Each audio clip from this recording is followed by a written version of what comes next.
Kebakaran menghanguskan sebuah toko sembako yang juga menjual BBM eceran di wilayah Tanah Abang, Kecamatan Wolio, Kota Bau-Bau, Sulawesi Tenggara pada Minggu siang. Dalam video amatir terlihat sumber api berasal dari ruangan penyimpanan BBM di toko tersebut. BBM yang disimpan di dalam drum di salah satu ruangan di toko tersebut ikut terbakar. Menurut saksi mata, sebelum kebakaran terjadi, pemilik toko sedang mengisi BBM jenis Pertalite dari dalam drum di salah satu ruangan. Saat itulah BBM tersambar percikan api dan kemudian terjadi ledakan disertai api. Di rumah melakukan pengisian bahan bakar, setelah itu terjadi percikan api, terjadi kebakaran. Mereka melakukan komunikasi dengan damkar kebakaran. Kami terdapat laporan jam 8.00, kami tiba di tempat kejadian jam 8.45. 9 unit mobil damkar diturunkan untuk memadamkan api. Tidak ada korban jiwa dalam peristiwa kebakaran ini, namun kerugian akibat kebakaran ditaksir mencapai ratusan juta rupiah. Dari Kota Bau-Bau, Sulawesi Tenggara, Andi Eba, iNews melaporkan. Pemirsa, ribuan orang di Subang, Jawa Barat turun ke jalan menggelar aksi bela Palestina. Massa juga menggalang donasi sebagai bantuan kemanusiaan untuk korban kekejaman Israel.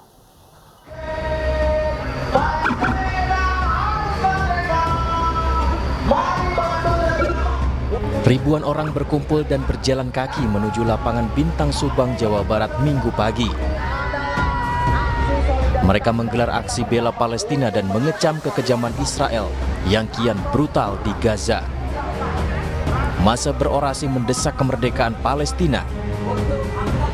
Mereka juga menggalang donasi sebagai bantuan kemanusiaan untuk warga Gaza. Selain berorasi dan menggalang donasi, massa juga berdoa bersama untuk keselamatan dan kedamaian warga Gaza. Karena salah satu bentuk kita untuk membela Palestina, peduli terhadap masyarakat di sana, peduli terhadap sesama manusia. Harapannya semoga kejadian ini cepat selesai, warga Palestina cepat merdeka dan gencatan senjata terus dilakukan. Hingga kini tercatat lebih dari 17.000 orang di Gaza tewas akibat serangan Zionis Israel. Tentara Israel terus menggempur permukiman, tempat ibadah, sekolah, dan fasilitas umum lainnya. Dari Subang, Jawa Barat, Yudi Heriawan, Juanda, iNews melaporkan. Bertajuk Sumut for Palestine, ribuan umat muslim di Kota Medan menggelar aksi bela Palestina di halaman Istana Maimun. Dalam aksi damai ini, masyarakat juga menggalang dana yang terkumpul hingga 1 miliar rupiah.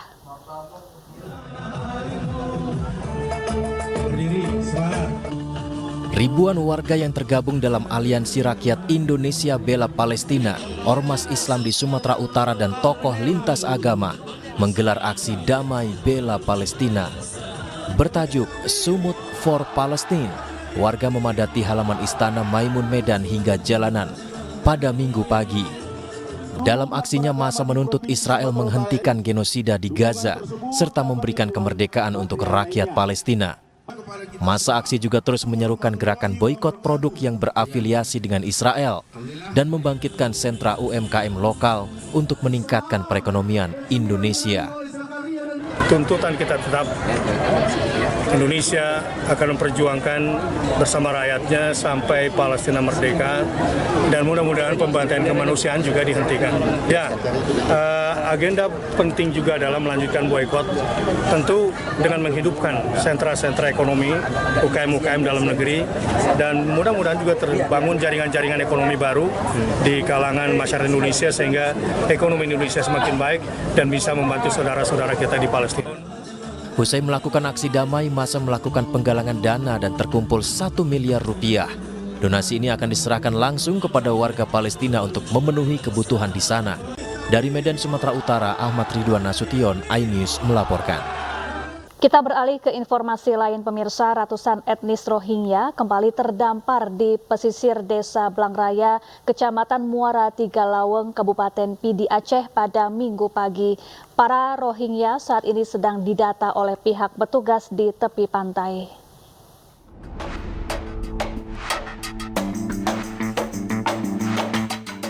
Beginilah kondisi ratusan Rohingya yang kembali terdampar di pesisir pantai Desa Blangraya, Kecamatan Muara Tiga Laweng, Kabupaten Pidi Aceh pada Minggu sekitar pukul 3 dini hari menjelang subuh pagi tadi.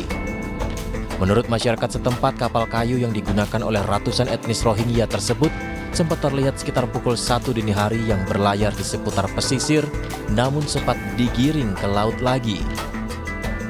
Ada 180 orang etnis Rohingya yang berada di dalam kapal kayu tersebut. Para etnis Rohingya berjalan kaki saat mendarat menuju ke desa Blangraya di Muara Tiga Laweng Pidi Aceh. Dari jumlah Rohingya 180 orang, di antaranya terdiri dari laki-laki dewasa 53 orang, perempuan dewasa 74 orang, anak perempuan 27 orang, anak laki-laki berjumlah 26 orang. Mereka mendarat di Kampung Tuhabihu. Kampung Tuhabihu mereka tidak lama kemudian langsung menuju jalan kaki ke lokasi Blangraya. Kondisi mereka saat mendarat bagaimana ini? Kondisi mereka saat mendarat orangnya sehat-sehat dan mereka tidak mengalami kesakitan. Ini berapa banyak mereka nih? Ini banyak 180. Dari Kabupaten Pidi Aceh, Jamal Pangwa, iNews melaporkan. Kedatangan pengungsi Rohingya membuka tabir dugaan praktik penjualan orang. Keterlibatan sejumlah jaringan TPPO internasional terungkap dengan keuntungan mencapai 3,3 miliar rupiah.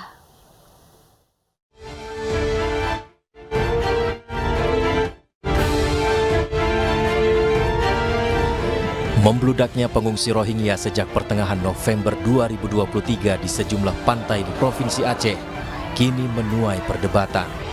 Sejumlah warga menolak kedatangan pengungsi Rohingya, seperti yang terjadi di depan kantor Kepala Desa Kuta Barat, Kecamatan Sukakarya, Kota Sabang beberapa waktu lalu. Aksi unjuk rasa menuntut pemerintah daerah dan UNHCR segera memindahkan 139 warga Rohingya berujung ricuh. Massa tak puas dengan kinerja UNHCR dan pemerintah karena dianggap lamban dalam penanganan pengungsi Rohingya. Banyaknya pengungsi Rohingya yang masuk ke Aceh mendapat perhatian dari Presiden Joko Widodo. Presiden menyebut ada dugaan tindak pidana perdagangan orang. Pemerintah Indonesia akan menindak tegas pelaku TPPO dan bantuan kemanusiaan sementara kepada pengungsi akan diberikan dengan mengutamakan kepentingan masyarakat lokal. Pemerintah Indonesia akan terus berkoordinasi dengan organisasi internasional untuk menangani masalah ini. Dugaan ini sejalan dengan terungkapnya kasus penyelundupan manusia etnis Rohingya jaringan internasional. Seorang warga Bangladesh yang juga diduga sebagai otak penyelundupan bernama Huson Bakhtiar berhasil diringkus. Dari sana kami melakukan penyelidikan sehingga kita mendapatkan keterangan-keterangan bahwa mereka masuk ke Indonesia ini dengan membayar kepada agen, dan diketahui bahwa yang lari-lari itu bagian daripada agen.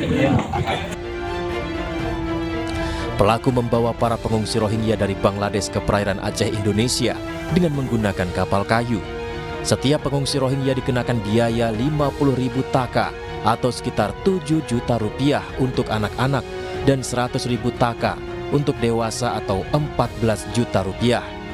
Jaringan TPPO ini berhasil meraup hingga 3,3 miliar rupiah dari hasil penyelundupan pengungsi Rohingya. Ya, untuk membahas terkait kedatangan pengungsi Rohingya, sudah bergabung bersama kami ada Pak Muslim Yusuf, Kepala Dinas Sosial Kabupaten Pidi. Selamat sore, Pak Muslim. Selamat sore, Bu.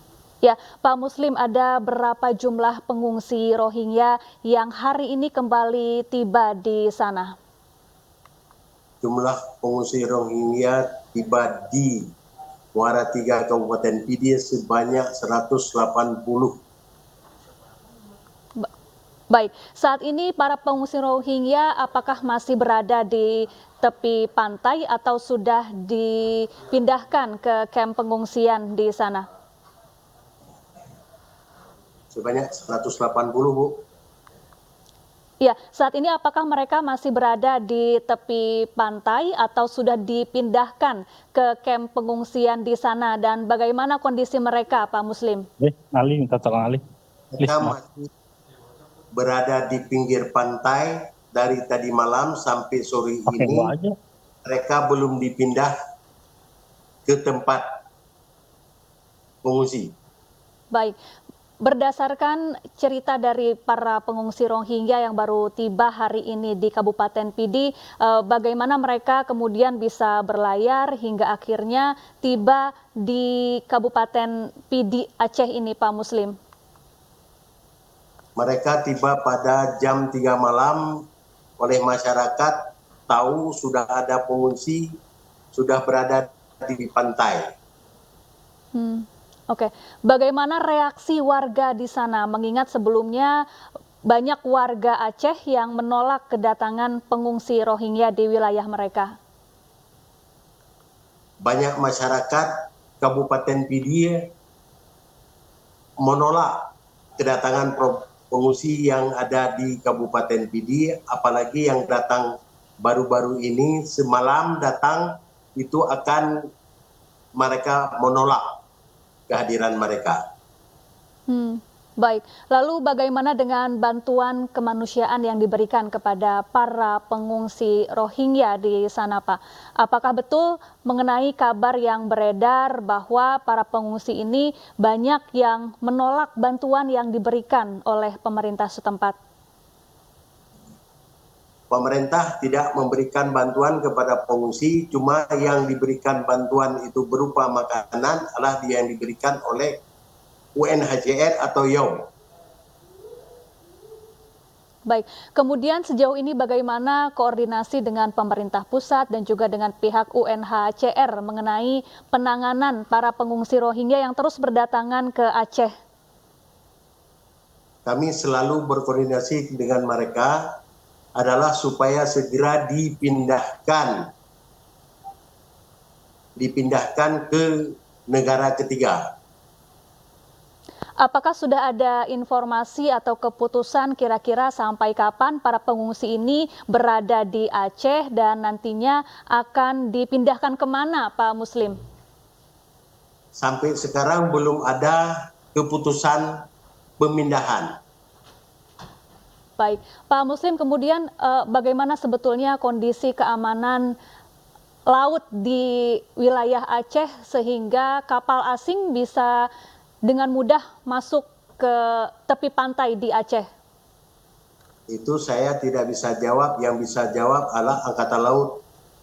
Apakah sudah ada koordinasi penjelasan dari pihak Angkatan Laut? Kami tidak pernah koordinasi dengan Angkatan Laut.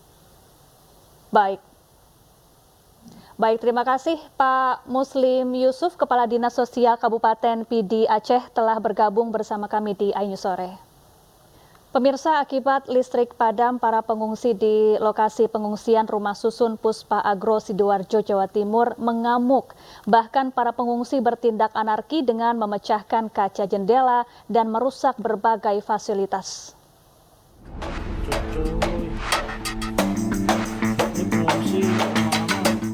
Beginilah suasana Rumah Susun Puspa Agro, tempat pengungsian internasional di Jemundo, Kecamatan Taman Sidoarjo, pasca mengamuknya para pengungsi Rohingya pada Jumat malam.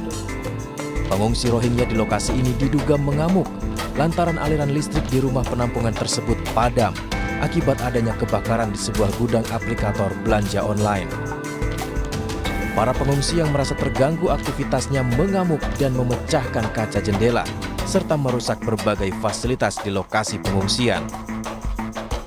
Sementara itu, pihak kantor wilayah Kemenkumham Jawa Timur berjanji akan menyelidiki kejadian ini.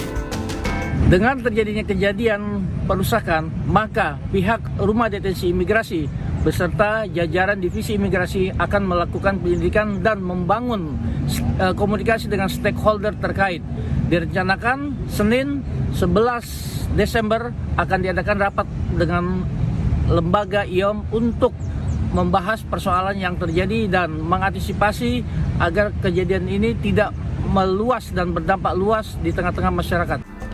Di lokasi penampungan Rumah Susun Puspa Agro saat ini terdapat 301 pengungsi internasional dari berbagai negara, di antaranya Afghanistan, Somalia, Yaman, Iran, hingga etnis Rohingya dari Myanmar. Dari Sidoarjo, Jawa Timur, Yoyo Agusta, iNews melaporkan.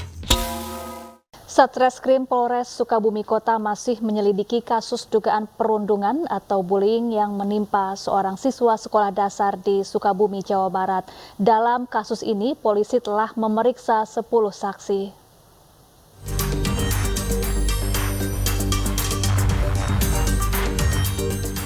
Satreskrim Polres Sukabumi Kota, Jawa Barat terus melakukan penyelidikan atas dugaan perundungan terhadap NCS, siswa kelas 3 sekolah dasar hingga mengalami patah tulang pada tangan kanannya. Dalam proses penyelidikan, pihak kepolisian telah meminta keterangan dari 10 saksi, baik dari pihak korban, terduga pelaku, pihak sekolah, dan saksi ahli serta dokter bedah yang menangani korban. Peristiwa perundungan di lingkungan sekolah itu terjadi pada Februari lalu. Kasus tersebut pernah dimediasi oleh UPTD Perlindungan Perempuan dan Anak. Merasa tak ada titik temu, pihak korban kemudian melaporkan kejadian itu pada 16 Oktober lalu.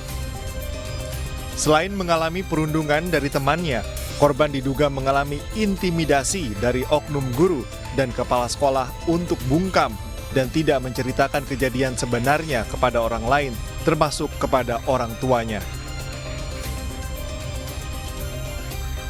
Sekali lagi, kita akan mendalami ya. Kita akan mendalami daripada informasi tersebut. Kalau memang kita nanti dalam penyelidikan ya, dalam pemeriksaan ditemukan fakta-fakta baru, kita akan memproses sekali lagi. Dari proses kita akan memproses dengan tegas sesuai dengan aturan hukum yang berlaku kepada siapapun. Sebelumnya, NCS, seorang siswa kelas 3 sekolah dasar di kota Sukabumi, Jawa Barat, mengalami patah tulang pada bagian lengan kanannya. Korban diduga mengalami bullying atau perundungan oleh teman-teman sekolahnya. Akibatnya korban harus menjalani operasi di rumah sakit lantaran tulang lengan bagian atas patah dan bergeser. Usai kejadian ini, korban mengalami trauma hingga tak mau pergi ke sekolah. Dari Sukabumi, Jawa Barat, Budi Setiawan, iNews melaporkan. Pemirsa, jenazah 4 anak korban pembunuhan oleh ayah kandung di Jagakarsa, Jakarta Selatan dimakamkan sore ini. Selanjutnya pihak kepolisian berjanji akan mengusut tuntas kasus ini. Pemakaman keempat jenazah anak ini sudah dikoordinasikan dengan pihak keluarga yang diwakili paman dari ibu korban. Keempat jenazah akan dimakamkan di tempat pemakaman umum Perigi Bedahan, Sawangan, Depok, Jawa Barat. Pihak kepolisian menjelaskan proses administrasi pengambilan jenazah akan diselesaikan sebelum jenazah dibawa ke TPU Parigi Sawangan. Lebih lanjut, polisi berjanji akan mengusut tuntas kasus ayah membunuh 4 anak kandung di Jagakarsa, Jakarta Selatan. Sebelumnya, Rumah Sakit Polri telah mengobservasi kejiwaan ayah yang diduga membunuh keempat anak kandungnya. Polres Metro Jakarta Selatan telah menetapkan ayah korban sebagai tersangka.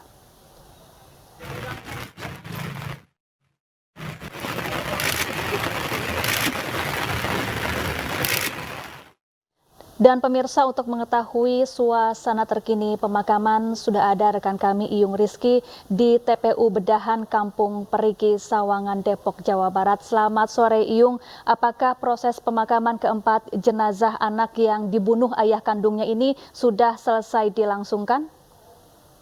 Ya pemirsa, setelah usai dilakukan otopsi di RS Polri, hari ini sekitar pukul 16 jenazah dari FAD, SKD, RAD, AKD yang diduga dibunuh oleh ayah kandungnya PD saat ini sedang berlangsung pemakaman di TPU Perigi Bedahan Kota Depok, Sawangan, di mana kita lihat prosesi pemakaman sedang berlangsung, yang diantaranya keempat jenazah dimakamkan secara berjejer atau berdampingan, yang juga kita lihat ada beberapa keluarga korban yang ikut menyaksikan pemakaman dari keempat kakak beradik ini. Diketahui keempat jasad ini kemarin ditemukan di rumah kontrakannya di Jagakarsa, Jakarta Selatan, yang diduga dibunuh oleh ayah kandungnya sendiri. Sementara ayah kandungnya sendiri masih dalam perawatan di rumah sakit Polri karena percobaan bunuh diri begitu. Ya, Iyung? Ya. Apakah ada pihak kepolisian yang hadir di sana dan apakah ada perkembangan terbaru mengenai pemeriksaan dari pelaku yang membunuh keempat anak ini? Ya, sejumlah pihak kepolisian dari Polres Jakarta Timur memang nampak hadir, di antaranya Kasat Reskrim dari Polres Jakarta Selatan yaitu AKBP Bintoro, di mana AKBP Bintoro sendiri sempat melakukan doa bersama keluarga yang hadir dalam pemakaman kali ini. Dan saat ini memang AKBP Bintoro masih bersama pihak keluarga untuk melakukan penenangan terhadap kondisi keluarga korban yang nampaknya haru dan menangis saat melakukan prosesi pemakaman begitu. Siapa saja anggota keluarga korban yang hadir dan bagaimana kondisi dari ibu korban? Apakah masih dirawat di rumah sakit? Ya, untuk keluarga korban memang kemungkinan dari pihak pamannya ya yang bernama Sutrisno. Sementara untuk ibu korban tadi informasinya masih dalam perawatan di rumah sakit Polri juga begitu. Sementara sehingga saat ini belum ada dari pihak keluarga inti dari pihak ibunya yang memang hadir. Jadi hanya saudara-saudara dari pihak istri yang hadir dalam pemakaman ini begitu. Bagaimana dengan kondisi ibu korban yang saat ini masih dirawat di rumah sakit, Iyung? Apakah sudah ada informasi mengenai perkembangan kondisi dari ibu korban? Ya, sementara pihak kepolisian kemarin belum memberikan update terbaru terkait kondisi dari baik sang ayah, pelaku dan korban dan istrinya. Ya, mungkin setelah dari prosesi pemakaman ini, Kasat Reskrim dari Polres Jakarta Selatan akan melakukan wawancara kepada teman-teman jurnalis di lokasi. Baik, terima kasih Iyung Rizky melaporkan langsung dari Depok, Jawa Barat dan selamat bertugas kembali. Mirsa Panca Darmansyah merekam aksi pembunuhan terhadap 4 anaknya yang kemudian dibaringkan di kamar tidur di rumah kontrakannya di Jagakarsa, Jakarta Selatan. Sementara saat kejadian, istri pelaku tengah dirawat di rumah sakit karena terluka parah akibat dianiaya pelaku.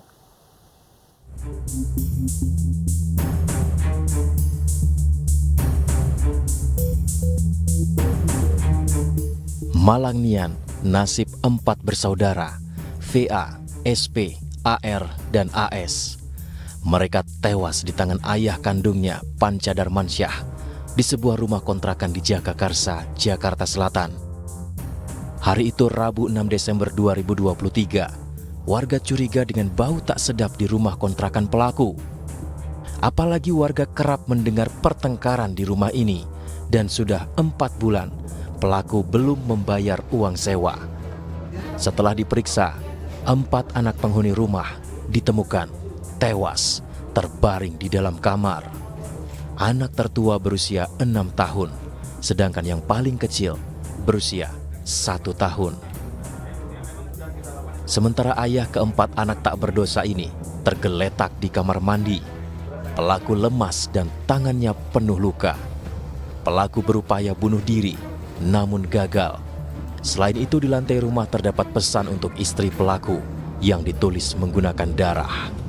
Adapun istri pelaku D saat ini tengah dirawat di rumah sakit, juga terluka parah usai dianiaya pelaku. Yang saya tahu kejadian KDRT aja. Setelah itu saya nggak tahu selanjutnya semenjak hari Minggu. Nah, gitu. Nah, pas terakhir tadi pagi si pelaku minta dibelikan mezom 4 botol. Karena merasa tetangga baik, teman saya beliin.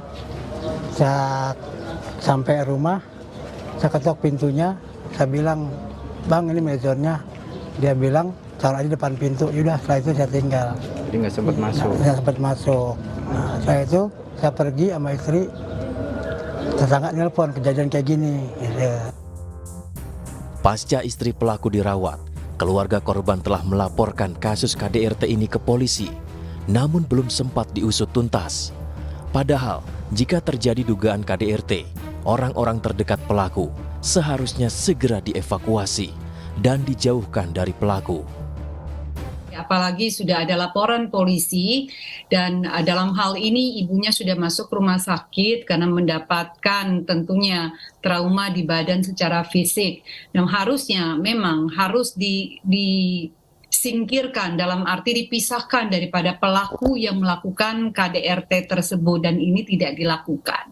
Kelalaian sangat bisa terjadi di sini, Mbak. Jasad keempat bocah Malang ini kemudian dievakuasi ke Rumah Sakit Polri Kramat Jati bersama pelaku yang terluka parah. Dari Jakarta, Tim Liputan iNews melaporkan.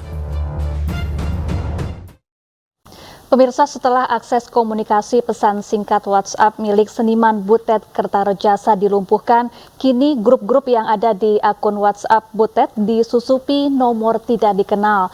Butet pun berharap agar koleganya waspada jika ada orang yang mengaku dirinya dan memanfaatkan situasi tersebut untuk mencari keuntungan.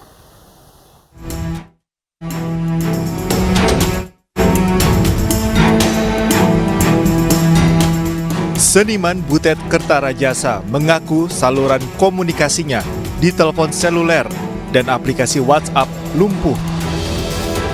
Informasi ini didapatkan dari unggahan melalui akun Instagram Butet Kertarejasa. Dalam unggahan itu, Butet menyebut komunikasinya dilumpuhkan dan jika ingin menghubunginya, hanya bisa mengakses komunikasi melalui nomor telepon rumah dan istrinya. Buka WA, lalu saya diminta mengisi nomor OTP di WA saya. Saya sudah tulis OTP-nya 3 kali dan benar. Malah setelah itu terputus. WA saya tidak bisa diakses lagi. Pagi itu dilanjutkan, telepon tidak bisa digunakan. Kalau kawan dari luar menelpon saya juga tidak bisa masuk. Sampai sekarang WA-nya juga belum bisa aktif, tapi handphone, seluler bisa digunakan. Saya tidak tahu ada hubungannya atau tidak tahu. Tidak, saya tidak akan lapor polisi. Saya lapor ke kawan-kawan saya yang ahli IT untuk menghidupkan lagi WhatsApp saya. Bahkan hari ini, Butet kembali memposting sebuah informasi agar koleganya waspada karena ada nomor lain yang mengaku dirinya dan masuk ke sejumlah grup-grup yang ada di akun WhatsApp-nya. Diduga lumpuhnya akses komunikasi Butet ada kaitannya dengan intimidasi yang diterima Butet jelang pertunjukan teater yang digarapnya. Sebelum acara berlangsung, sejumlah petugas kepolisian tiba-tiba datang dan meminta penyelenggara membuat surat pernyataan agar pertunjukan tidak menampilkan unsur politik. Selain perintah agar tidak menyinggung materi politik, surat tersebut juga mencantumkan komitmen penanggung jawab acara untuk tidak menyebarkan, bahkan kampanye pemilu. Butet yang dalam hal ini bertindak sebagai sutradara acara, menilai bahwa paksaan menandatangani surat itu adalah sebuah intimidasi. Pertanyaan terbesar saat ini adalah, kenapa peretas sampai masuk ke grup-grup yang ada di akun WhatsApp Butet? Apa yang dicari?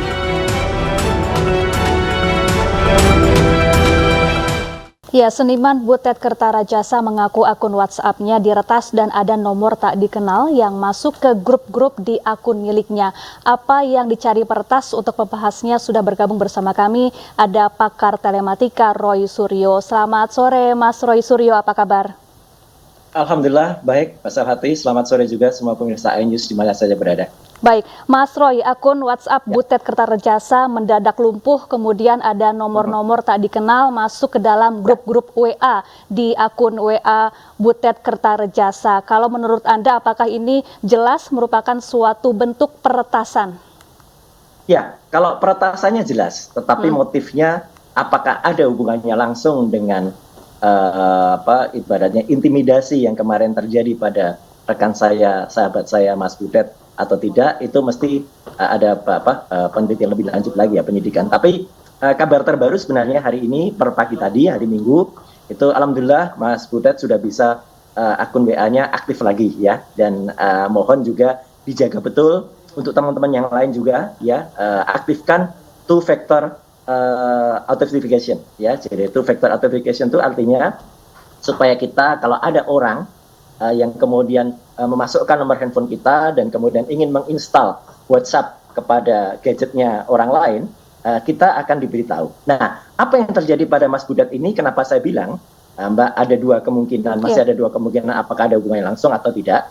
Karena modus yang terjadi ini sebenarnya modus yang juga terjadi pada banyak orang. Mendadak pagi-pagi biasanya atau subuh di saat kita ngantuk ya, atau kita tidak concern, tiba-tiba ada OTP masuk, one time password yang masuk. Dulu mungkin Mbak juga pernah ngalami atau teman-teman redaksi DI News pernah ngalami, ada yang bergaya kasir minimarket gitu kan, gitu. Di kasir minimarket salah kirim PIN, pinnya atau kirimkan lagi. Nah, itu sebenarnya OTP. Ya gitu. Nah, begitu kita kirimkan, jadi apa yang terjadi pada Mas Butet ini? Dia mengirimkan lagi yang seharusnya nggak usah dia kirim. Jadi OTP itu nggak usah dia kirim kalau memang kita tidak merasa meminta OTP. OTP atau one time password itu hanya dikirimkan ke kita kalau misalnya kita sedang login kepada sesuatu atau kita menginstal sesuatu ya, kemudian kita dikirimi melalui nomor seluler kita. Kalau enggak, ya jangan kirim. Baik, gitu, Mbak. baik. Mas Roy, apa kira-kira yang dicari oleh peretas atau biasanya apa maksud dan tujuan dari peretasan pada sebuah aplikasi percakapan seperti ini? Oke, yang pertama tidak bisa dihindari kalau itu mau dituduhkan ini soal intimidasi, bisa. Ya, tetapi motif yang lain yang banyak itu adalah motif ekonomi. Motif ekonomi itu begini, misalnya nomor telepon Mas Butet misalnya 081126 sekian-sekian ya, nggak usah saya sebutkan detailnya. Itu kemudian diambil. Kemudian si peretas ini biasanya menggunakan nomor itu untuk menghubungi kontak yang ada pada nomor WA grupnya ya, dan kemudian kan itu di seolah-olah orang di grup itu kan dianggap nih nomor teleponnya Mas Butet ya, atau korban peretasan. Kemudian dia minta transfer ya gitu. Biasa saya lagi ada musibah ini, tolong dong kirim apa. Nah, itu yang terjadi. Jadi motif ekonomi ini yang paling banyak. Nah, yang kedua adalah bisa juga dia berkembang. Jadi kemudian orang yang bales itu kemudian diretas lagi. Nah, ini jadi nomor yang tadi masuk ya, ada di tayangan iNews ini, yang kedua tadi yang jam 12 kemarin siang yang Mas Butet sampaikan, itu adalah nomor peretas ya, nomor peretas yang kemudian memanfaatkan dan kemudian dia berusaha meminta uang kepada orang-orang lain. Nah, itu kalau kemudian diikuti nomor peretas itu, nah ini 8568649 sekian ini, ya kemudian itu kemudian orang lain akan bisa ikut diretas lagi. Jadi hati-hati benar. Ya. Jangan sampai kemudian orang itu ngikutin nomor-nomor yang aneh. Saran saya selain two factor authentication, punya juga nomor darurat, Mbak. Nomor darurat itu adalah yang hanya diketahui sahabat-sahabat dekat, yang bisa kemudian dikontak, benar nggak ini nomormu, benar nggak ini nomor Anda, benar nggak ini nomor, sehingga kita bisa konfirmasi. Baik, lalu Mas Roy, apakah model peretasan ini hanya bisa dilakukan oleh orang-orang yang memiliki keahlian khusus? Lalu kemudian apakah bisa dengan mudah diungkap siapa pelakunya dan apa motifnya? Ya, kalau di keahlian khusus, saya katakan ya dan tidak ya gitu. Tidak sulit-sulit amat sebenarnya. Ya, makanya bisa juga ini oknum yang melakukan peretasan kepada Mas Butet nih orang yang numpang ya, lihat Mas Butet lagi ada masalah dalam tanda kutip ya. Masalah itu karena dia kemarin dilaporkan ya, padahal dia membela hak-hak kita selaku rakyat gitu ya, gitu. Dia lagi membela, mementaskan seperti biasa, tapi kemudian dikerjain oleh kelompok tertentu ya. Nah, kemudian ada orang manfaatkannya atau orang ini nggak ada hubungan sama sekali. Tapi saya sih cenderung yang pertama ya. Jadi ada orang yang mengerti dan kenal. Ngerti dan kenal itu belum tentu musuh juga. Ya, bisa juga ini orang iseng juga. Tapi intinya gini, ya, untuk mengembalikan ini sebenarnya bisa gampang, bisa susah. Ya, kita install ulang WhatsApp kita, itu akan pulih, bisa. Tapi bisa juga kalau peretasnya memang ahli. Nah, apa yang dilakukan Mas Budat sudah betul. Dia juga menghubungi operatornya, kemudian operator yang bersangkutan itu mengganti IMSI namanya, Identification Manufacturing Subscriber Identification. Nah, kemudian akibatnya nomornya jadi baru, ada PIN dan ada bukan IMEI tapi IMSI-nya menjadi baru. Baik, terima kasih Mas Roy Suryo, pakar telematika telah bergabung bersama kami di iNews Sore. Salam sehat dan selamat beraktivitas kembali. Pemirsa, tanpa atribut kampanye dan pengawalan ketat, calon presiden Partai Perindo nomor urut 3 Ganjar Pranowo berolahraga di Car Free Day Sudirman, Jakarta.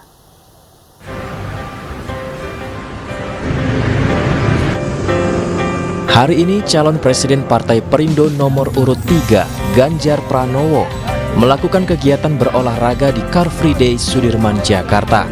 Tanpa pengawalan yang ketat, Ganjar berbaur dengan masyarakat. Berangkat menuju lokasi CFD menggunakan LRT tanpa ada perbedaan dengan warga lainnya. Ganjar Pranowo juga tidak membawa atribut kampanye. Ganjar berolahraga seperti biasa bersama warga. Bahkan sempat membeli dagangan seorang nenek yang berjualan kaos kaki.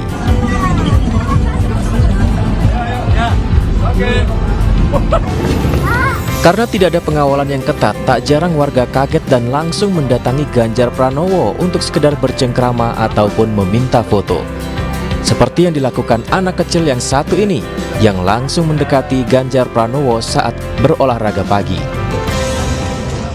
Cawapres nomor urut 3 Mahfud MD menyapa warga desa Ciwaruga, Kabupaten Bandung Barat. Dalam kunjungannya, Mahfud membuka bazar sembako murah serta menerbangkan 1000 layang-layang bergambar Ganjar Mahfud.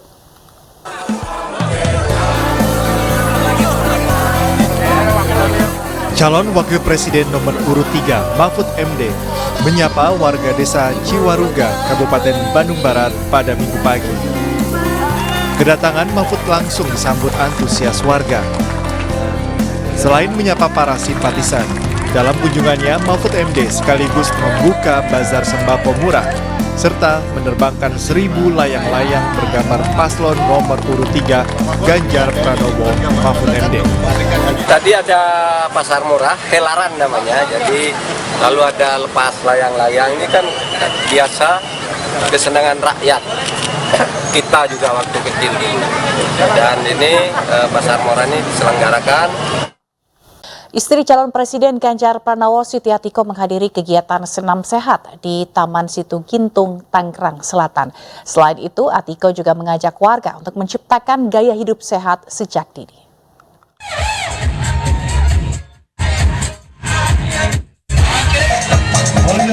Siti Atiko, istri calon presiden nomor urut 3 Ganjar Pranowo, menghadiri senam sehat dan cek kesehatan gratis di Taman Pulau Situ Gintung 3, Tangerang Selatan, Banten pada Minggu pagi. Ratusan warga yang menghadiri kegiatan ini menyambut hangat kedatangan Siti Atiko. Selain warga Tangsel, acara senam sehat ini juga dihadiri oleh caleg-caleg dari Partai Perindo.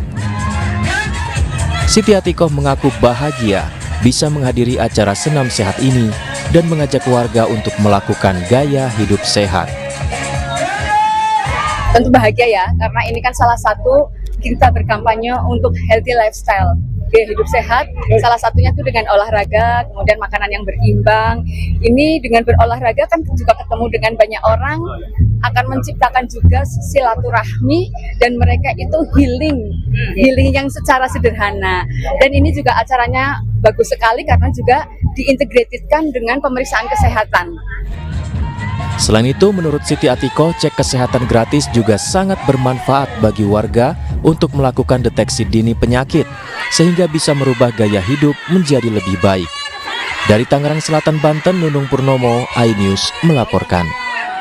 Sementara Cawapres nomor urut 2 Gibran Rakabuming Raka menghadiri acara Tablik Akbar di Pondok Pesantren Al-Baghdadi, Karawang, Jawa Barat. Gibran bersilaturahmi dengan pimpinan Ponpes dan memohon doa restu agar bisa memenangkan Pilpres 2024. Kedatangan Gibran Rakabuming Raka di Ponpes Al-Baghdadi, Karawang, Jawa Barat disambut para santri dan pimpinan Ponpes. Gibran mengikuti pengajian rutin Sabtu malam bersama jemaah manakib. Gibran juga melakukan pertemuan tertutup dengan pimpinan Ponpes. Gibran mengaku memohon doa restu untuk kelancaran Pilpres 2024. Sementara itu, pimpinan Ponpes Al-Baghdadi, Kiai Haji Junaidi Al-Baghdadi berharap Gibran mampu menjadikan Indonesia sebagai mercusuar dunia. Generasi muda itu masa depan bangsa. Tonggak-tonggak tua, disitulah nama generasi muda. Maka saya dukung beliau sebagai anak muda, generasi muda untuk Indonesia ke depan. Harapan saya, melalui beliau, Indonesia itu menjadi sesuatu yang memberikan mercusuar dunia.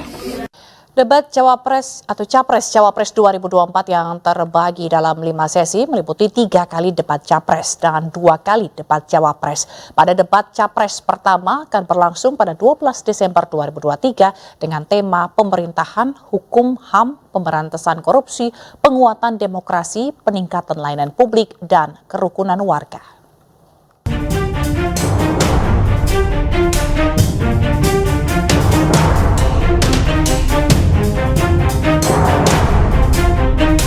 Komisi Pemilihan Umum telah menetapkan skema dan tema debat Capres-Cawapres dalam Pilpres 2024. Debat calon presiden akan diselenggarakan sebanyak 3 kali, sedangkan debat calon wakil presiden 2 kali. Debat perdana Capres dilaksanakan pada 12 Desember 2023 dengan tema meliputi pemerintahan, hukum, HAM, pemberantasan korupsi, penguatan demokrasi, peningkatan layanan publik, dan kerukunan warga. Debat kedua merupakan debat Cawapres 22 Desember 2023. Tema yang diusung ekonomi, investasi, pajak, perdagangan, pengelolaan APBN dan APBD, infrastruktur dan perkotaan. Debat ketiga debat Capres 7 Januari 2024 bertema pertahanan, keamanan, hubungan internasional, dan geopolitik. Debat keempat debat Cawapres 21 Januari 2024 dengan tema pembangunan berkelanjutan, lingkungan hidup, energi, pangan, agraria, masyarakat adat, dan desa.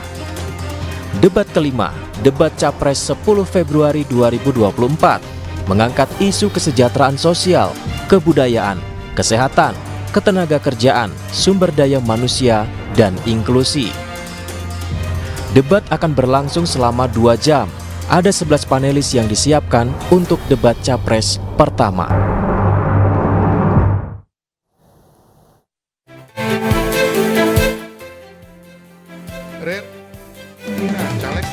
Pemirsa, di masa kampanye, caleg Partai Perindo belusukan ke berbagai daerah mensosialisasikan program partai dan pasangan Capres-Cawapres Ganjar Mahfud ke tengah masyarakat.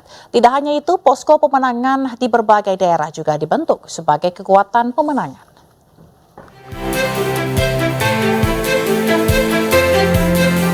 Rere Tati Sri Hardina, caleg DPRD Dapil 1 Kota Depok, gencar mengenalkan Partai Perindo dan Capres-Cawapres Ganjar Mahfud kepada warga Kota Depok, Jawa Barat. Belusukan dilakukan untuk mendekatkan diri sekaligus bersilaturahmi dengan masyarakat.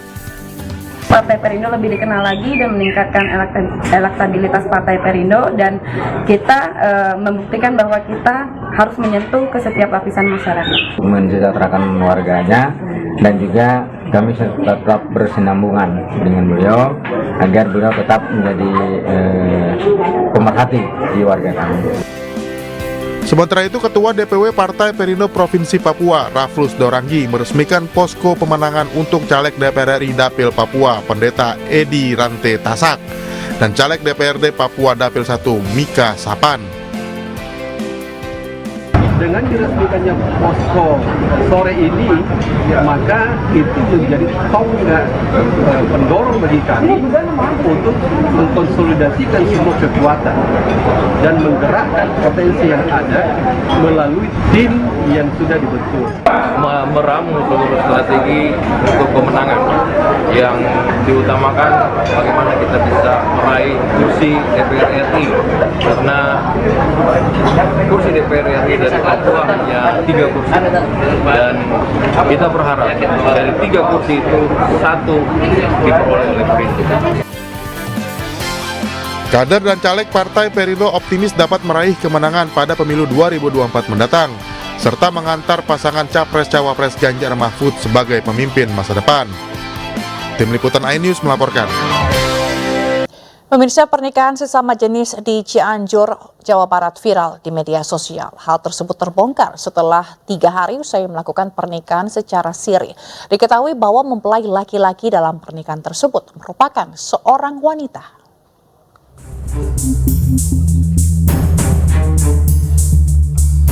Inilah rekaman acara pernikahan pasangan sesama jenis yang berlangsung di Kampung Cimaledewa, Desa Pakuwon, Kecamatan Sukaresmi, Cianjur, Jawa Barat.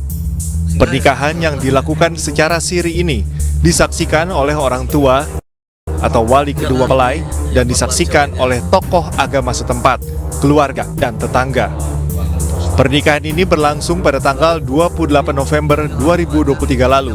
Bahkan sebelumnya pihak keluarga dan tetangga tidak ada rasa curiga dengan calon mempelai pria. Namun 3 hari setelah melangsungkan pernikahan, keluarga dari mempelai wanita mulai merasa curiga dengan gerak-gerik kedua pasutri tersebut. Usai didesak oleh pihak keluarga, barulah sang mempelai pria berinisial HH mengaku jika dirinya berjenis kelamin perempuan. Sontak hal tersebut mengejutkan pihak keluarga. Pihak kecamatan membenarkan kejadian tersebut. Berdasarkan keterangan keluarga, HH sebelumnya pernah diusir serta ditolak oleh pihak keluarga lantaran tidak memiliki identitas yang jelas. Namun pada akhirnya pihak keluarga menikahkan sejoli ini secara siri. Mengaku bahwa dia itu jujur, saya sudah berbohong dan manipulasi dan sudah beritikat bohong untuk mengganti status kelamin, dan juga mengaku bahwa dia meminjam uang untuk merayakan pernikahan. HH, perempuan yang mengaku seorang laki-laki tersebut, kini diamankan oleh pemerintah setempat terkait utang piutang yang dimilikinya. Sementara itu pihak keluarga belum memberikan keterangan terkait kasus ini. Dari Cianjur, Jawa Barat, Muhammad Andi Ikhsan, iNews melaporkan. Dan untuk membahas pernikahan sejenis di Cianjur, Jawa Barat, sudah bergabung bersama kami Kang Latif Ridwan, Camat Sukaresmi. Selamat malam Kang Latif, apa kabar? Selamat malam, baik. Baik. Bu. Baik, Kang Latif, ini bagaimana perkembangan dari kasus pernikahan sejenis di Cianjur ini? Perkembangan hari ini kebetulan tadi pagi saya mengunjungi keluarga dari korban penipuan pernikahan inisial AH ini dengan tujuan memberikan motivasi, memberikan semangat karena keluarganya sangat shock dan korbannya juga sama. Mudah-mudahan didatangi oleh camat dan para kepala desa, tokoh masyarakat, motivasinya percaya dirinya tumbuh kembali. Oh gitu. Jadi untuk kepercayaan dirinya gitu ya. Tapi ini ketahuan dia perempuannya itu kapan tepatnya, Kang? Setelah nikah, biasanya kan katanya berhubungan sama istri. Iya. Satu kali tidak melakukan karena menunggu setelah pesta, katanya sudah sepi pesta. Malam kedua masih belum. Malam ketiga dia berhubungan. Ternyata ketahuan itu waktu berhubungan tidak ada kelaminnya.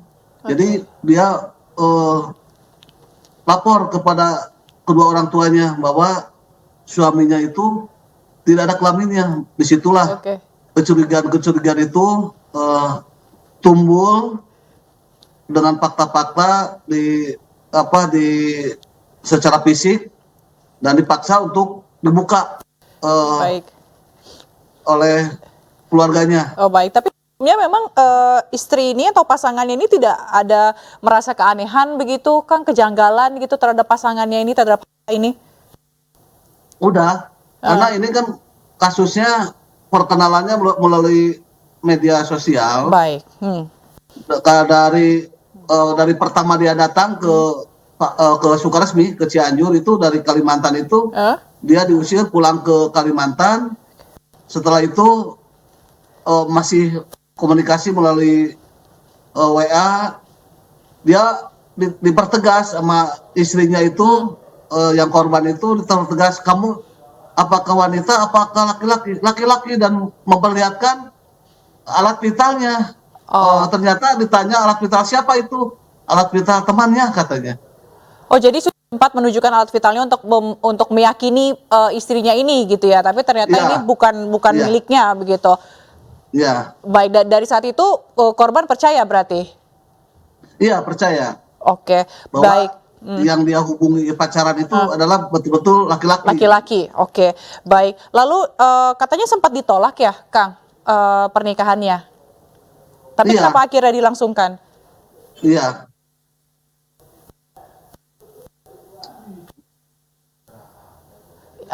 Iya, Kang? Kang Latif? Iya, kan bukankah sempat ditolak begitu pernikahannya? Kenapa jadi tiba-tiba dilangsungkan? Karena pertama yang pertama itu mau melamar dia, dan ditanya identitas, biodata, tidak ada, dan juga menurut pengakuannya beda agama. Oh, gitu. Beda agama. Itu ditolak, dia pulang ke Kalimantan. Setahun, 2 tahun kemudian dia datang lagi dengan tujuan awalnya ceritanya mau belajar agama, datang ke Sukaresmi itu. Kang Latif, yang akan diproses penipuan uang, terkait dengan penipuan uang. Nah, itu perjanjiannya karena dia untuk melaksanakan pernikahan dia meminjam uang sejumlah 57 juta kepada tetangganya, Ibu Elis. Nah, nanti perjanjiannya hari besok tanggal 11 dia mau bayar. Apabila tidak bayar, mungkin ini menjadi ada satu kerugian penipuan. Oke, baik. Terima kasih Kang Latif Ridwan, Camat Sukaresmi Cianjur, Jawa Barat, telah berbagi di iNews Sore. Selamat malam, salam sehat selalu, Kang.